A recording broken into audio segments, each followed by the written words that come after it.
Спасатели из организации Animal Control Кимберли Сакселби и Крис Гаттес заметили несчастного кота с узким рулоном от скотча на шее, который явно приносил ему сильные страдания. Было видно, что это результат жестокого обращения, ведь в такую ситуацию животное не могло попасть само. Кот был слишком напуган и не давался в руки людям, которые пытались ему помочь. Еще бы он уже не ждал от людей ничего хорошего. Спасатели были вынуждены применить сеть. Мы поставили ловушку недалеко от кота, он лежал под машиной. Прождав час, мы поняли, что он не выйдет, поэтому применили сети. Крису удалось загнать его в старый сарай и поймать, рассказывает Кимберли.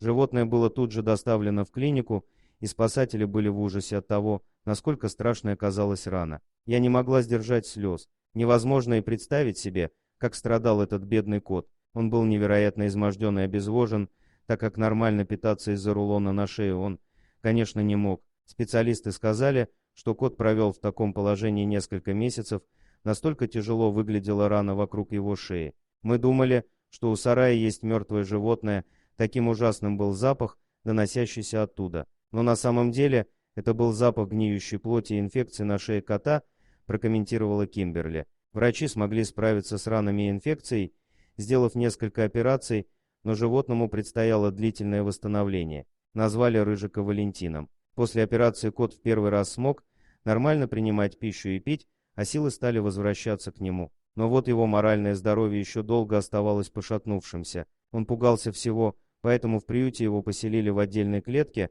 чтобы он почувствовал себя в безопасности. Ну а красивым и холеным рыжим котом Валентин стал тогда, когда для него наконец нашлась приемная семья. Посмотрите, какой он красавчик. Он стал набирать вес, в его глазах появилась уверенность, а спать ему понравилось в раковине. Он пережил столько страданий и боли, что непременно заслуживает любящего дома. Я знаю, что когда-то этот кот не боялся людей и любил их.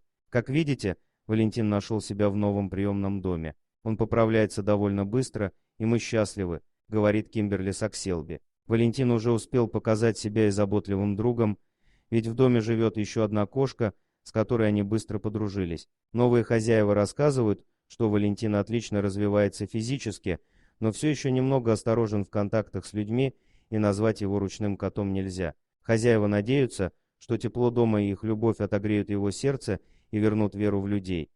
Дорогие друзья, если вам понравилось видео, поставьте лайк, а также подписывайтесь на канал, где найдете еще много интересного.